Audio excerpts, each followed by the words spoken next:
you go back and you look and you realize like that's just who you were, and who you are has just evolved with like your need to survive.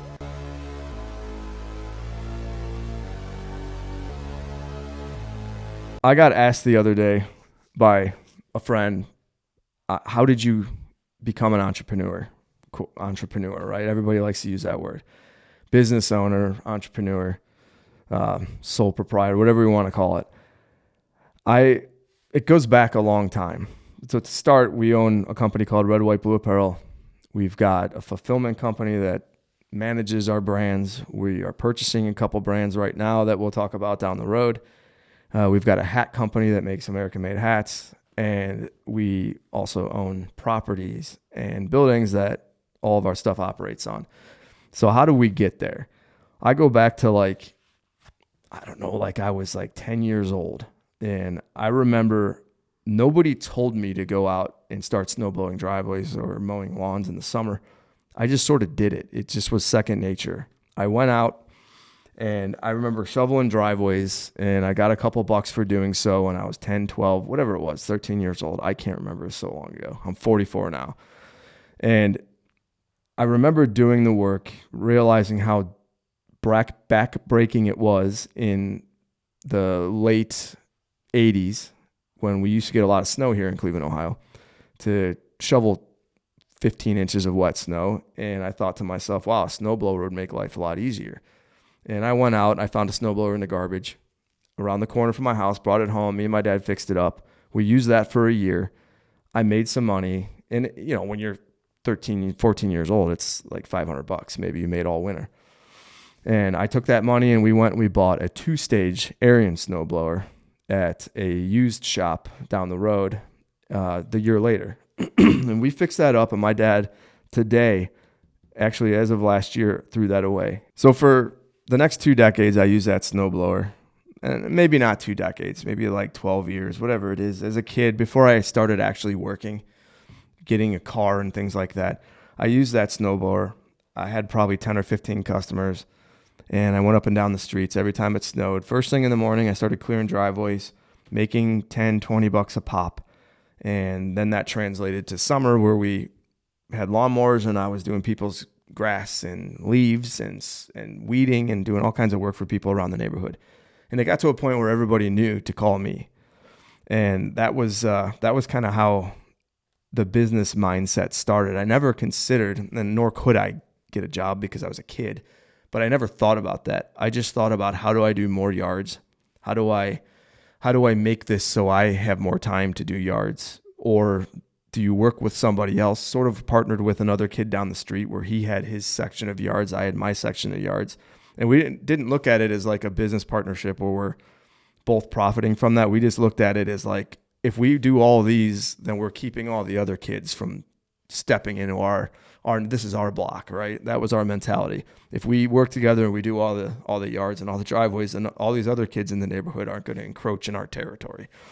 And that was kind of how like the first partnership mindset formed. It wasn't about money. It was about controlling what we were working on. And then, you know, we all had our lemonade stands. We all had our baseball card stands and things we set up in the front yard, garage sales. And then that translated into the birth of eBay. And I remember when eBay started, I used to go to the vintage clothing stores, thrift stores, not vintage clothing stores, thrift stores. And I would buy Lacoste polos and 80s t-shirts from certain bands and events. And I would put those on eBay, and I would buy t-shirts for like $2 at the thrift store. And people would bid upwards of $80 to $100 for some of these t-shirts. And I was an idiot. I didn't save money. I was sort of transitioning into college, and I was just using the money to take my friends out partying. But think about like if you were smart financially with that, where you could have set yourself up as you got out of college to not be broke and have $0 in your bank account out looking for a job. That mindset could have built you for the future. But as kids, we're not that smart. We don't know to save. We don't know what investing is. We just see money for the first time in our lives, and we're like, oh, I'm going to go take my friends to the bar and pay for the tab or do whatever we want to do. For a few years, I worked at a gas company in West Virginia, drawing pipelines, because I went to college for geographic engineering. which is basically mapping pipelines in geospace. At least that's what it was back in 2005, whenever it was I graduated. I can't even remember anymore. So after all the finance jobs and collections and loan processing that I had back in Cleveland, Ohio, I took a shot. I moved out to Portland to try to get a job at Nike, which I succeeded in a small role, but it was really cool to be out there on campus, seeing how that was built. And after time has passed, I started to realize like this isn't for me. Still, like how cool it was to be there, like that didn't fill the desire in me. Something was still missing. So I moved back home. So I got back from Portland, I think it was like 2011 maybe, and I was flat broke. I had nothing, no job, no money. I was in my early 30s. I was back living at home again. And the future didn't seem very bright. It was a rough time. I remember wondering, like, what the hell are you going to do now? And little did I realize that having that Nike experience on the resume opened a lot of doors because of the fact that you were there and you experienced what a successful company has done. And a lot of people want you to bring that experience to them. And I got a job at a toy company in Ohio here.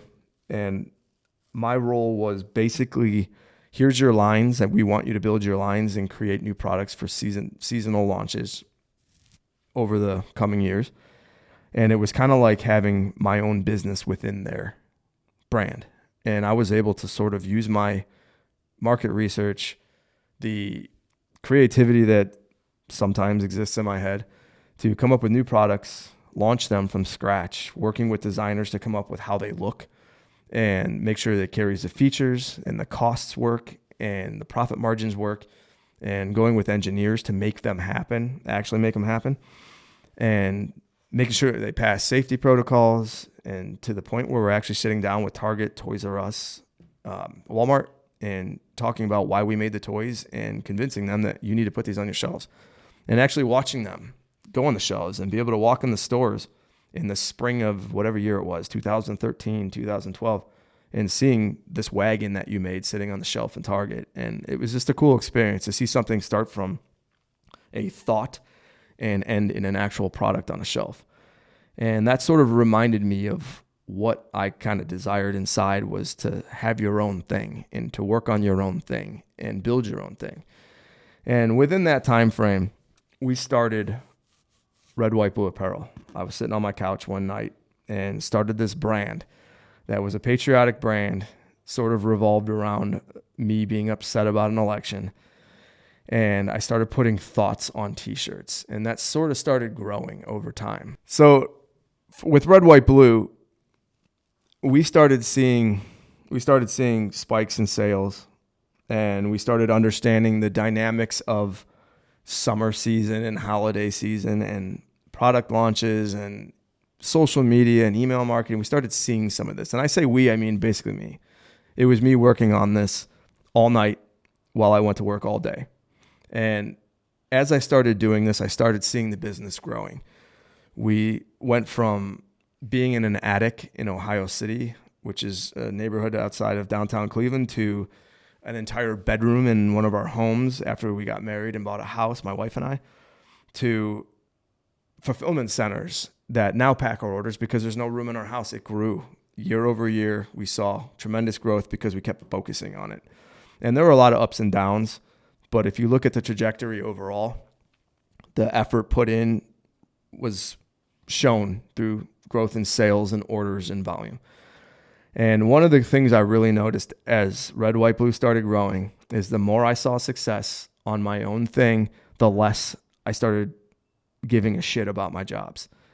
And that's bad to say, but at the same time, our job is not necessarily out there for your own good. Our jobs are here for, and I'm going to say this, I'm not talking about you because, and you could leave this in the video, I care about my employees here.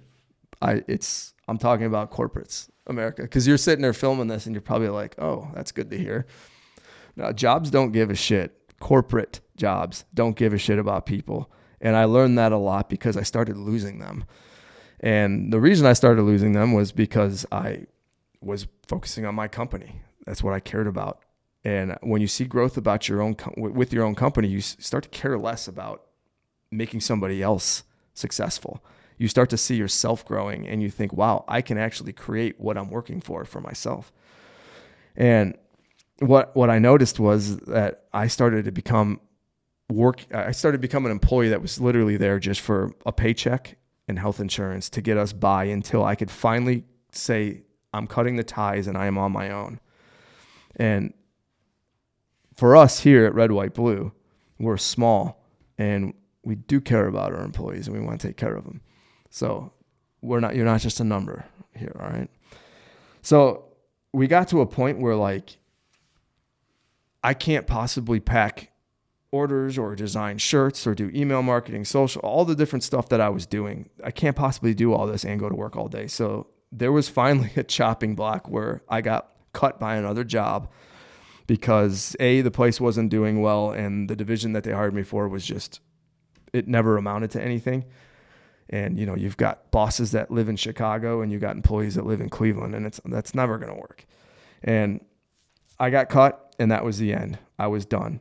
I just had a newborn baby, and the beauty of it was I literally got to spend every day experiencing life with a newborn baby, and I didn't have to go back to work. I got to experience more than you normally would have, and that was awesome. And I saw that, and I was like, you know what? I'm not going back ever again. I'm done.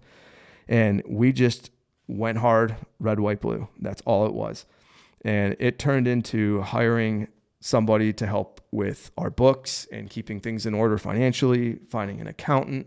And then we're here now today where we now own our own property with our own fulfillment center. We have our own employees. We do everything ourselves because we believe that's the right way to do it, is to have full control.